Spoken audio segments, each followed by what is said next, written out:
రండి ఫ్రెండ్స్, దంచుదాం.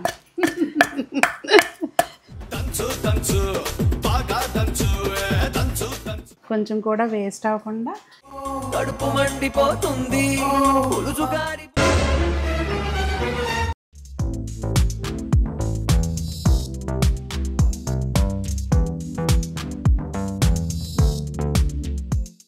పెద్దలందరికీ నమస్తే, పిల్లలందరికీ హాయ్. ఎలా ఉన్నారండి? అందరూ బాగున్నారా? మేము చాలా బాగున్నాం. మీరు కూడా చాలా చాలా బాగున్నారని ఆశిస్తున్నాను.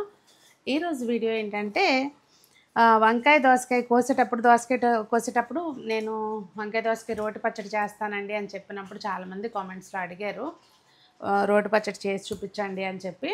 సో ఈరోజు నేను వంటకి అదే చేస్తున్నాను అనమాట. అదే మీకు వీడియోలో షేర్ చేస్తాను. నేను Sunitha, welcome to the Telugu housewife. ఇంకా లేట్ చేయకుండా పొద్దున్నే దోసకాయలు అయితే కోసుకొచ్చానండి. అయితే మార్నింగ్ చేద్దామంటే ఈరోజు అవ్వలేదన్నమాట. అందుకని చెప్పి సాయంత్రానికి ఇవాళ ఈ రెసిపీ ఇప్పుడు సాయంత్రం షూట్ చేస్తున్నాను. ఇగోండి వంకాయలు అయితే కోసేసాను పచ్చడికి. దోసకాయ ఆల్రెడీ కోసింది ఉంది. పచ్చిమిర్చి కూడా కోసుకుందాం. ఫ్రెష్గా కోసిన వాటితోటి చేద్దాం అనమాట. ఇగోండి పచ్చిమిర్చి కూడా కోసేద్దాం. అసలు ఈసారి పచ్చిమిర్చి అయితే మాత్రం సూపర్గా వచ్చినాయండి. అంటే నేను కూడా మిద్దె తోట పెట్టిన తర్వాత ఫస్ట్ టైం అనమాట. అంటే ఇంత ఇల్లు తీయటం నాకు సరిపడా ఎప్పుడు కాస్తే కానీ ఇంత బాగా కాపు రావటం ఇదే ఫస్ట్ టైం.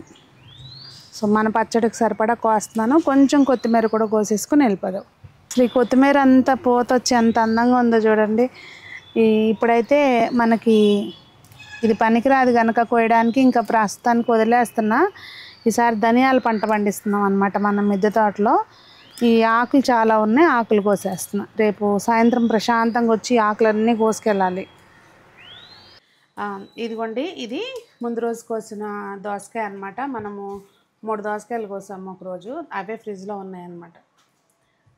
ఇదిగోండి కొత్తిమీర అక్కడికి క్లోజ్ చేసి ఉంచినా కానీ కొంచెం వాడినట్టుంది. ఇంకా పచ్చిమిర్చిను ఇంకా ఇవైతే బాగానే ఉన్నాయండి. ఇవి మనకు ఇప్పుడు అవసరం లేదులేండి.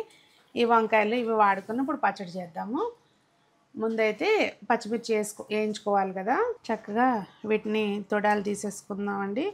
ఎంతైనా ఫ్రెష్గా అప్పటికప్పుడు కోసుకొచ్చుకుని. ఇదిగోండి కొత్తిమీర కూడా మన దాంట్లోదే, కరివేపాకు కూడా మన దాంట్లోదే, దోసకాయలు కూడా మనవే. ఇంక ఇవన్నీ ఇప్పుడు పచ్చడి చేసుకోవడమే. ఆ టేస్టే వేరు ఉంటుంది.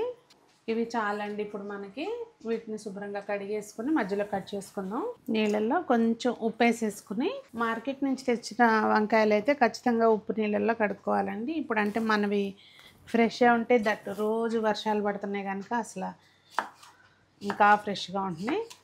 ఇప్పుడు వీటిని మనం కట్ చేసుకుని కొంచెం ఉప్పు నీళ్ళల్లో వేసుకోవాలన్నమాట.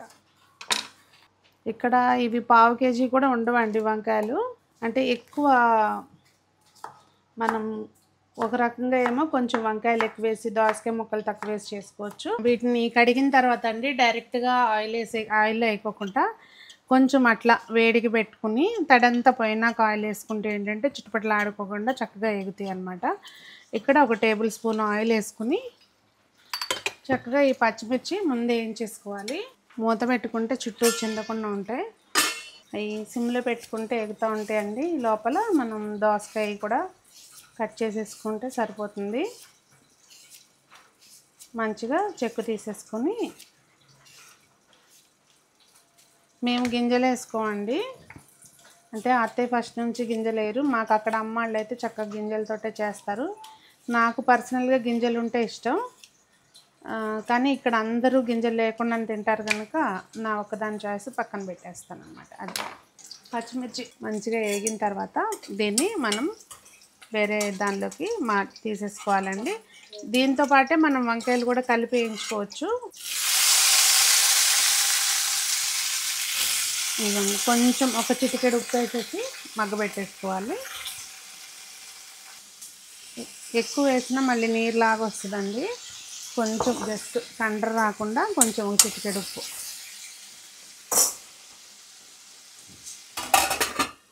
మరి లావుగా కాకుండా కొంచెం సన్నగానే కోసుకోవాలండి ముక్కలు. అంటే నేను మా ఇంట్లో చేసే పద్ధతిని షేర్ చేస్తున్నాను. ఇదిగోండి ఇట్లా.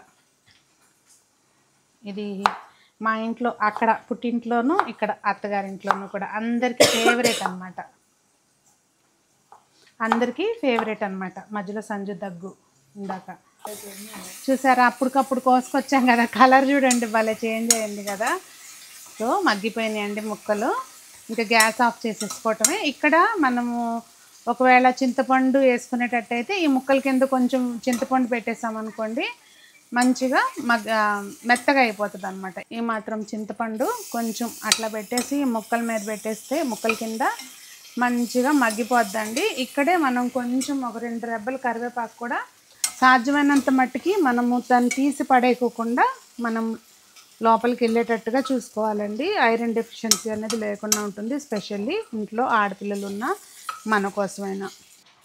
కొద్దిగా కొత్తిమీర అండి, ఫ్రెష్ కొత్తిమీర ఇట్లా సన్నగా తరిగేసి వేసుకోవాలి. అంటే ఇంతకుముందు మా అమ్మాళ్ళు అయితే కొత్తిమీర ఏమి ఉండేది కాదు, వేసేవాళ్ళు కాదు.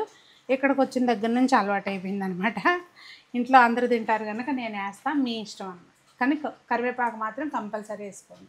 నెక్స్ట్ ఇక్కడ నుంచి ప్రాసెస్ వాస్తవంగా సంజనాకి ఇష్టమైంది, కాకపోతే అన్ఫార్చునేట్లీ ఇప్పుడు తను చేయట్లేదు అనమాట. ఇదిగోండి అలా కింద పడేసుకోమాకండి మీరు మాత్రం. ఇన్ని వెల్లుల్లి రబ్బలు తీసుకుని అలా రోట్లో వేసేసి కొద్దిగా జీలకర్ర, నేను పసుపేనండి, నాకు రోటి పచ్చడిలో వాటిల్లో పసుపు నచ్చదు.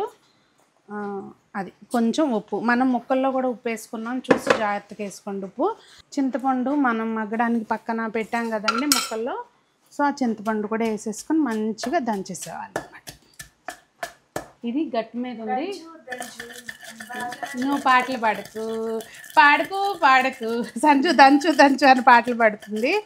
అయితే ఇప్పుడు కింద పెట్టుకుంటే చక్కగా ఇట్లా దంచుకోవచ్చు, గట్టి మీద పెట్టారు కాలు నొప్పి మూలంగా. సో అందుకని ఇట్లా మంచిగా మెతికేసుకోవాలి. స్లోగా దంపచ్చా, సో స్లోగా దంపుతున్నాను. రండి ఫ్రెండ్స్, దంచుదాం. దంచండి బాగా దంచండి. ఇందులో ఇప్పుడు అది నలిగిన తర్వాత పచ్చిమిర్చి కూడా వేసుకుని ఊగుతుంది సంజు, ఆగు, దంచాలి అట్లా మంచిగా మెత్తగా దంచేసుకోవాలి. అవునండి. ఇదిగోండి పచ్చిమిర్చి నలిగిన తర్వాత వంకాయ ముక్కలు కూడా వేసుకుని దంచేసుకోవాలి. అదే మిక్సీలో అనుకోండి పాటికి చక్కగా రుబ్బడం అదేంటిది పచ్చడి అయిపోవటం, తిరగమాత పెట్టేయటం కూడా అయిపోయేది. కానీ మనకు అక్కడక్కడ అలా తగులుతూ ఉంటే ముక్క ఆ టేస్ట్ వేరు. మెత్తగా నలిగిన తర్వాత అండి మనం కట్ చేసి పెట్టుకున్న ఈ దోసకాయ ముక్కలు కొత్తిమీరతో సహా ఇందులోకి వేసేసుకోవాలి. అయితే వేసిన తర్వాత ఏమీ మీరు దంచొద్దు, ముక్క చితకొద్దు అనమాట. ఇది పచ్చి ముక్కల పచ్చడి ఇంకే ఇట్లాగే ఉంటుంది, ఊరికే అలా కలపటమే దీంతో అంతే. దీంతో గరిటతో కాకుండా దీంతో కలుపుతున్నారు మీరు అంతే, అసలు ముక్క నలగొద్దు అంతే. ఇప్పుడు శుభ్రంగా కొంచెం కూడా వేస్ట్ అవ్వకుండా ఇలా తుడిచేసుకోవాలి. అసలు పచ్చడి కదండి, అస్సలు వేస్ట్ చేయాలి.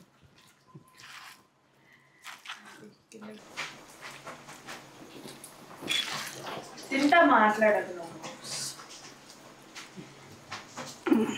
కారం నషాలానికి అంటుంది అనమాట. పచ్చిమిరపకాయలు బాగా ఘాటు ఉన్నాయి.